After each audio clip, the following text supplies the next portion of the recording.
So this is the first place that I visited when I went to Mombasa. It's called WATERBUCK, and the entrance fee is only 500 shillings, which is a really good price because there is just a lot in store for people. So this is me currently entering the park. I've already paid my fees and now just making my way down the stairs and all the way to the place where I can actually meet the tour guide. So this place, when you pay 500 shillings, you get to see albino crocodiles, you get to see tortoises that are over 150 years old, you get to spend time in this serene environment. Just look at this place. And apart from that, you can also view the different types of butterflies in the butterfly pavilion. You can see different types of snakes in the snake park, and there are also a lot of ponds. And if you want to feed the giraffes, you can do so if you add an extra 50 shillings. So this is just a sneak peek of how the area looks like. If you want to see me do all those things I just mentioned, don't go anywhere, keep watching. At a warning, please do not sit on tortoises. Maybe kids. And by the way, guys, I came across this signpost, please do not sit on tortoises, and I was like, who in their right mind would sit on tortoises? But when I saw the humongous size of those tortoises, I actually understood that that warning was actually meant for adults and not kids only.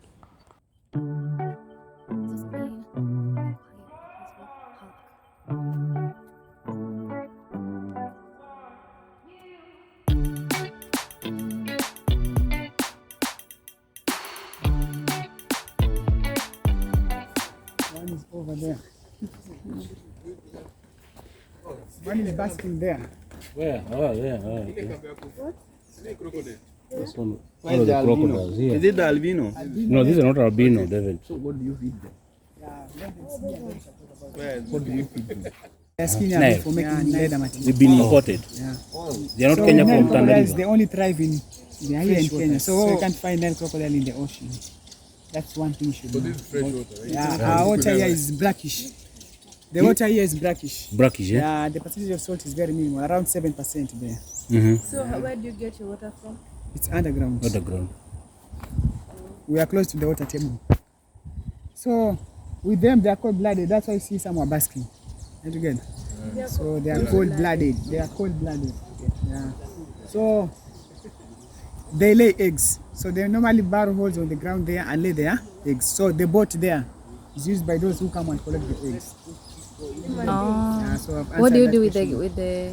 the eggs? The eggs are normally collected and put in the incubators. Yeah, so from there, they are sold to the farms, Even with this crocodile here. the crocodile farms. So for us, we don't trade them, so we sell them to the crocodile farms.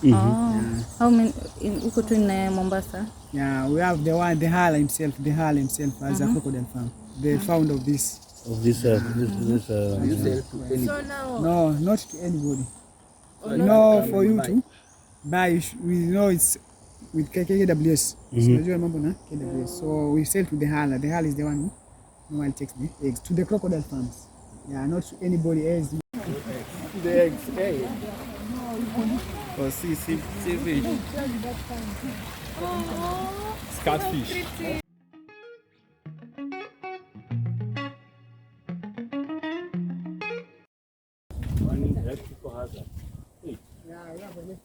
Why is it? why is it electric? Is it the water? Yeah, here's where we have the hippos, the buffalo. You see, at the farthest end there, the hippos are underwater.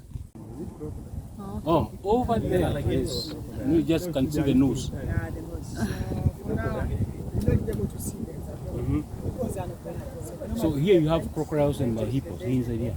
How many hippos are in here? We have two hippos and the buffalo and the antelope. But you know also the antelope and the buffalo, due to sunlight, they are under the shade. Under the shade. In fact, if it gets late for Marisha and coming back, the sun gets out. It's a very likely See, to he's coming out. He's coming out. Butterfly pavilion.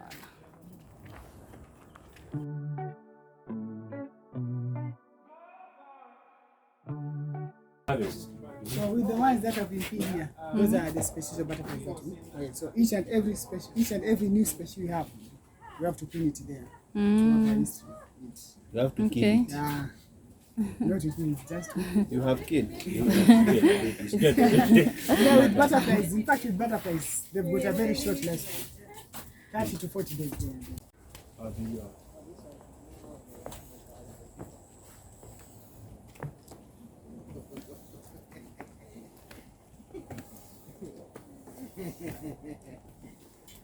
You know, nowadays seeing butterflies looks like a wonder. And when I was growing up, butterflies were very many. Very She says what? village.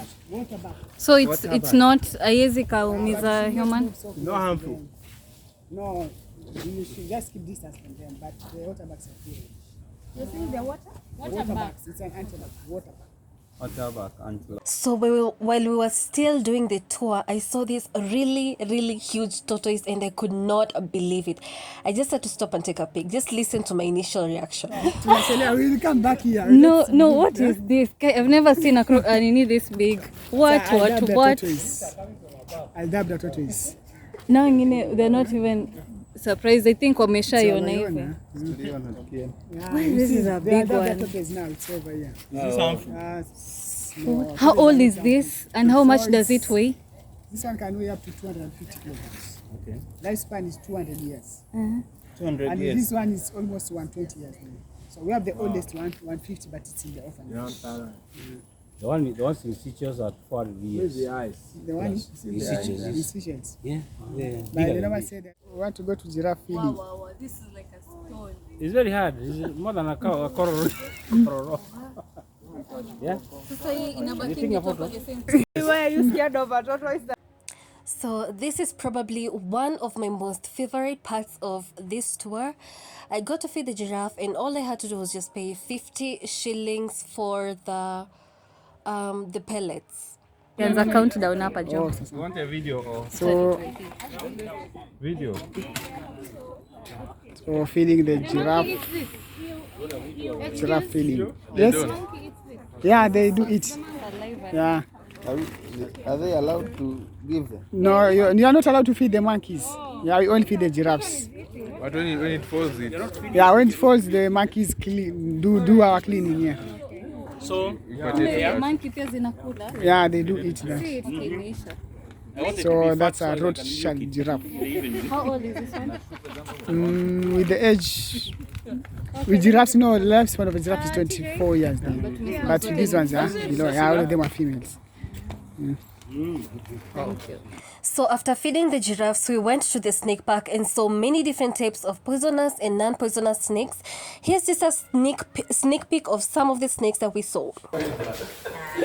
This is the biggest snake in this park. The other one is hot. So this one is someone. African rock python. I want to keep it as a pet. It's a pet. As a pet, yes, in the house. You know they want to put it on your Don't put it. If you want, they can put it on your own house snake. This one doesn't bite. Now, does it lay eggs? This is a common house snake. You can tell it. So after the snake park, we visited the crocodile park, and as you can see, here are some of the albino crocodiles that the guide was talking about earlier. We reproduce. The albinos are supposed to be starved. Ati they're not supposed to reproduce. Kuna any facts zenye zinaziseparate from the others apart from the color? Genes. Only the genes, like But then they're actually yellowish, light yellow. Another one here. Wapi?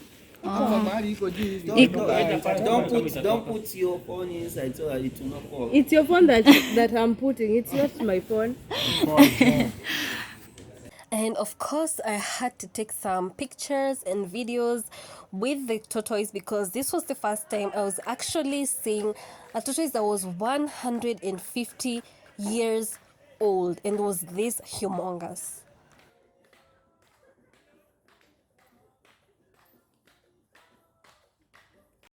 Guys, the shell of this tortoise was so hard.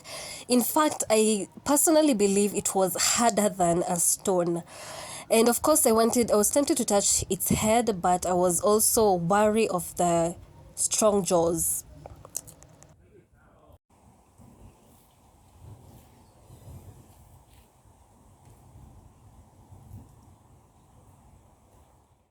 So this was me after the tour. I was sweating profusely after spending about 2 hours under the sun, and there was very high humidity. So the only thing that was remaining was for me to go to the beach to cool down, and that's exactly what I did next.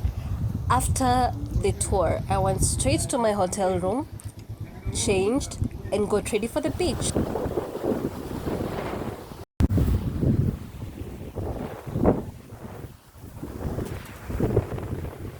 So one of the first activities I did while at the beach was water sailing, which was daring but fun also. So I had never done this before, and the instructor was telling me how to sit and where to place my hands, and to just hold still, because he was the one who was going to control the the equipment, in order to ensure that we were heading in the right direction and we were having fun. So enjoy.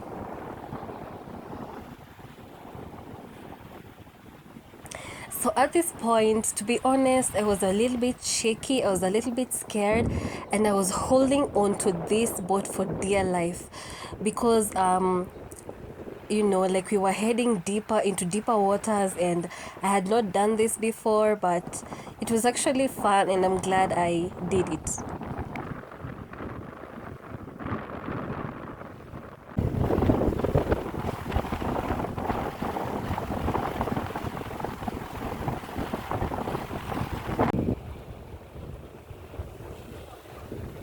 After water sailing, my instructor was so kind. He offered to take these pictures for me, and actually felt like a model in these pictures, I won't lie. They turned out so good, and he told me that that's essentially what he does, that he has been sailing for so many years, and he even offers sailing classes. And so if you guys want to go to Mombasa and ride, just do water sailing, you can go to Marine National Park, and just the beach that is near Marine National Park. So after that, I rode a camel on the beach. Now the person who was offering these services wanted to initially charge me 800 shillings, but I told him I had not planned to ride a camel, and he gave me a discount, a really huge discount, and yeah, so it was quite interesting to see the beach from this angle, on top of this camel. And by the way, for those who don't know me, I'm a dancer. So the last thing that I did while on the beach was I filmed so many TikTok dance videos, and strangers would actually approach me and ask to be in the video. And last but not least, I wrote my name on the sand, and the names of my family members on the sand, and sent them pictures, because a trip to the beach is not complete if you haven't done this, especially if you're a tourist who doesn't live in the area. So this is me at the Mombasa SGR terminus. I was waiting for the train to return to Nairobi, and the weather was the sun was very hot, and the weather was just very humid. But I'm glad that I had made this solo trip, and I had really had so much fun, and I'm planning to have more of these solo trips in future. Bye.